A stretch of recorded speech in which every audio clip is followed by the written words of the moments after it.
Thanks for listening to Dog Dish. Before we start, we'd like to say thanks to our sponsors. Porter's Pride is a raw, premium pet food with meats and vegetables locally sourced in the Pacific Northwest. Porter's Pride will ensure freedom from allergies, healthy weight loss, an increase in energy, and a reduction in the amount of stool produced. Find out more, check out Porter's Pride at porterspriderawdiet.com. That's porterspriderawdiet.com. So we'd like to welcome the offices of Lynn Johnson. Dog Dish is really proud to have Lynn and her specialty, which is family law, since 1983 as a show sponsor. Lynn is a past president of the Tacoma-Pierce County Bar Association, and she's recognized within this community here for her expert ability navigating her clients to a peaceful resolution in domestic and relationship cases, which is no easy thing to do. And she's really expert at this. She was an early advocate and innovator of collaborative law, but also, if need be, she can be quite the skillful litigator. Folks, if you need this kind of law, please call the law offices of Lynn Johnson at area code 253-383-3333. There's a few threes there, isn't it? There's a couple. Say it again and we'll get a few more. All righty. 253-383-3333. And you'll get, by the way, 10% off your first consultation. Lynn Johnson, empowering her clients with caring education. That's right. So if you want that 10% off, mention Dog Dish. That's right. Don't forget. Okay, right. Deborah. I'm Deborah Rosen. For the past 15 years, as founder and owner of Good Citizen Dog, I've been helping people to train their dogs using the science of canine behavior. What I'm going to do is help you create peaceful living with your dog. Hi, I'm Dina. I'm producing Dog Dish with Deborah. I've been training dogs for over 10 years with the Good Citizen philosophy, and together we will help you create peaceful living with your dog. I'm sitting here with Kevin Kleinman. Hi, Deborah. Hi, Dina. Hi, Kevin. Kevin is our Good Citizen Dog franchisee from Fife, Washington. He and his wife, Victoria, own the Fife location, and they have a dog daycare. They do dog training classes and private training, as well as boarding now, too, right? Yes, we just added that at the start of this month, and fabulous. It's going well. And so, one of the subjects that we wanted to talk about today, by the way, Dina's here, too. Hi. Our show producer, who's fabulous and also a great trainer in her own right. But what we wanted to talk to you about today, and what we're calling this podcast, is puppies. Yeah, only because we love puppies. Yes. And we're one of the few businesses that actually incorporate young puppies into our daycare. And so we're around them all the time. We know a great deal about them from both a training and rearing the puppy, the developmental aspects of it. Yeah, I've got a little tongue-tied there. And then we also want to talk about how to bring puppies into a daycare environment safely, because people get very worried about their little boo-boos. It's like, my boo-boo's going to get hurt at daycare. How could I possibly trust you with my 9 or 10 week old puppy? And so these are things that we do, and we do them. And I have to say, this may sound like I'm bragging, but we do them exceptionally well. Yes, we do. So what do you think about, folks, when you have a brand new puppy, you've taken maybe a week, or even some of you who are on the extreme side have taken 2 weeks off from work, and you've devoted your entire time to giving the puppy everything that he or she needs. And that's all fine and well, but what's going to happen to that puppy when you go back to work? Yeah. Is your puppy now able to be left at home all day alone? No, not at 12 weeks old. What's going to happen? Yeah, well, they're gonna tear into things. They're gonna chew things up. They're gonna go to the bathroom in places. They're gonna pee and poo. We don't shy away from talking about pee and poo. Not in this podcast. All right. Yeah. All right. They're gonna chew on things they're not supposed to chew on. They're gonna get into things they're not supposed to get into. They're gonna be puppies. And they're not learning anything. And that's the key. Folks, you must... Wait, I will interject. They're learning the wrong thing. They're reinforcing the Dina and I just did a high five, folks. Yeah. Because I'm old-fashioned and I like high fives much better than fist bumps, I have to say. But to my point, they're not learning the things that are critical within the first 6 months of their puppy development. And by that I mean they're not learning to play bite. What's play biting, Kevin? Tell everyone. Play biting is when the dogs bite on each other and they learn not to bite so hard that it hurts the other dog. Correct. So then, what happens if they bite too hard on a dog they're playing with? They're going to tell them about it. They'll stop playing with them. Yeah. Which is really the critical factor. Puppies just want to do one thing. They want to play. Yep. And if they bite down on somebody just a little bit too hard, and by the way, folks, they're given those razor sharp teeth for one reason only: to develop acquired bite inhibition, or good ABI, which was what Kevin was just saying. They learn how to not bear down, because if they do, another puppy will stop playing and they'll say, I didn't like that and I'm not going to play with you, so there. Neener. But the real benefit of that is that they learn to not bite. Exactly. Thank you. And what he's saying is that by play biting with and on each other, they satisfy the need that they have to play bite, because that's how they learn bite inhibition, and that's how they use those little teeth. And then by getting that feedback that they so desperately need and engaging in all that biting activity with other puppies, they come home far less bitey and annoying and obnoxious. I would say the number one complaint that I get from clients with puppies is that they're biting on me all the time. I have scratches. I have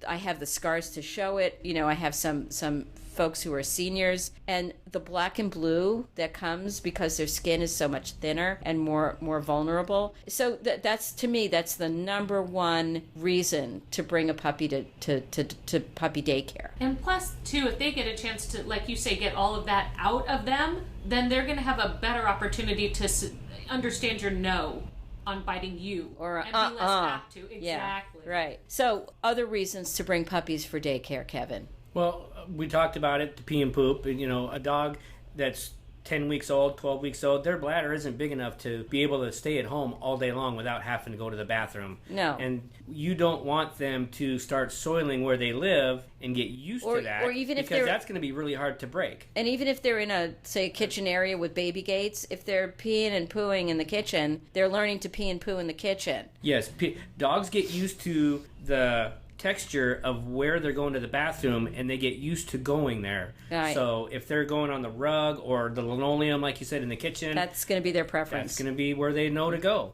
Dogs learn, Kevin, right? Yes. And I taught you this based on their history of reinforcement. Correct. So what does that mean? That means whatever they do, whatever they've done, they're going to do it again. Whatever they're allowed to get away with, they're going to learn that it's okay to do that. Right. And I also like to add in even the cute stuff. So not only do you want to make sure your dog's feet touch the wet ground when they're puppies to go outside to pee, so that they won't be adverse to that when it rains all the time. Yeah. But you also don't want them to sit on your lap as a puppy in the car, because they'll think they can do that when they're an adult. Or play with your socks. Yeah, try getting a 70-pound dog sitting in your lap. So we are talking about training them with everything we're doing to live well when they're full grown, and what your expectation will be then. Right, right. So the other thing I want to say is this, folks. When puppies are at daycare, they're getting their needs met on multiple levels. So they're getting the social time that they need with both other puppies and people, but they're also learning how to be around adult dogs. It's not only good for the puppy, because puppy energy and adult canine energy is not necessarily easily mixed. Can I offer a quick story about that? When I had Zappa, my pit bull beagle, yeah, she was a puppy at 6 months, and we took her into the pet store, and there was an older dog there, and she went up to say hi like a puppy, and the dog smacked at her and growled at her. And I said, my dog will never do that. The day she turned 2, the exact same thing, but in reverse. So you're right, they're like designed to kind of smack the puppy out of puppies. Yeah, right. And some, you'll notice that the dogs, especially we notice this at our daycares, the dogs that have continuous exposure to puppies, the way they do with us, are less apt to be annoyed by puppies as they get older. So it works both ways. Oh my God, it does. Yeah. OMG. Yeah, it's a very important lesson, and most dog owners don't realize how critical it is for the puppy to learn how to behave and how to be respectful of an older dog, and for the older dogs to understand that the little boo-boos are not offensive. Their energy is different, and they could give them feedback, but I'd rather them give them gentle feedback than for them to aggress or become so upset and annoyed that they actually do something very unseemly that could be determined to be dangerous. Yeah. To illustrate, I have a client that comes here that she has 2 older Dachshund dogs at home. Yeah. And she just got a puppy Dachshund. You mean like a dachshund? Yeah, Dachshund. And so the 2 older ones weren't too fond of the puppy at first because the puppy, of course, wants to play. But she brings the dog to daycare every day. And here, 3 months down the road, they all live good at home because now the puppy has learned how to interact with other dogs, older dogs. It's so critical, isn't it? Yeah, it is. And it's like school. It's like sending your children to school. It's so important. It starts out as daycare when they're infants, and it goes into school when they're adults. And we kind of do all in one. That's right. What we're doing, and I have to be honest, we're not charging people extra for this. Maybe we should, Kevin. What do you think? Yeah, we're not charging people extra, but what we are doing is some ad hoc training in terms of the socializing aspect of things. And folks, do not underestimate for even a second or two the importance of that experience. And so for people who are busy working people and who spend a great deal of time outside of the home, you can still have a puppy, folks. Don't deny yourselves the joy of having a puppy. But what I'd like you to do is consider getting them in early, the way some of our clients, we have Daisy, we have Kaya, we have Jack. We have so many puppies that we have helped their owners just by having them come to daycare. Some of them come every day while they're at work. And you know what? Let's talk about that on the next podcast, because I like this to be a 2-parter about puppies in daycare and what does their day look like in Oh, daycare. that's great. Yeah. That's great. But to finish my thought, I mean, folks, don't shy away from the possibility of having a puppy in your life because you don't think that you have the time. You don't have to wait till you retire, at which point you might not have the energy anyway, but let us help you with that and let us be able to see you through that energetic, difficult, early development phase that they go through. Kevin, you had something. Yes, and you brought it right there, the energy. And it's another that's a great benefit of the dog daycare for the puppies is that we talked about what happens if they get left home all day. Well, they get into things, they chew on things. And how much energy do they have when you come home? Yeah, there's these destructive behaviors, and a lot of those destructive behaviors happen because they're not getting enough exercise.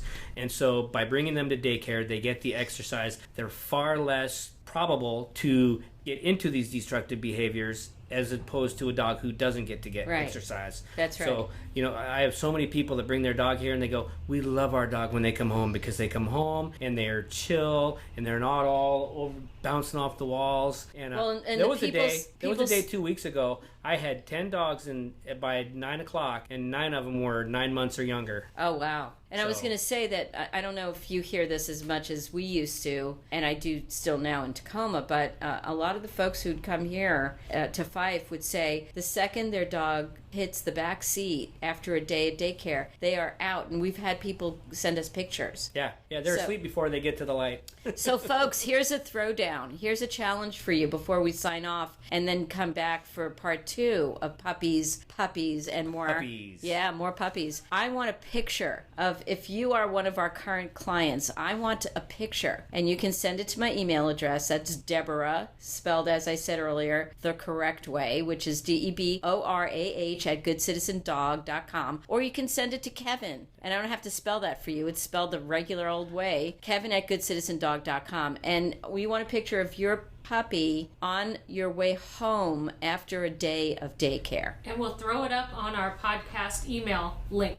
And on Facebook and everywhere else that we can. So thank you, folks, for tuning in to Dog Dish. This has been Puppies, and more. Puppies! Please tune in for part 2 of the same subject. Thanks, Kevin. Thanks, Dina. Thank you. For 15 years, Good Citizen Dog has been the premier destination for dog training, dog daycare, dog boarding, and grooming services. Good Citizen uses the most modern, positive, reward-based training techniques. With our 2 locations in Western Washington and across the country, Good Citizen Dog is creating peaceful living with your dog. For more information about services or for franchise information, go to goodcitizendog.com. That's citizen with a Z. Or call 855-936-3649. That's 855-936-3649.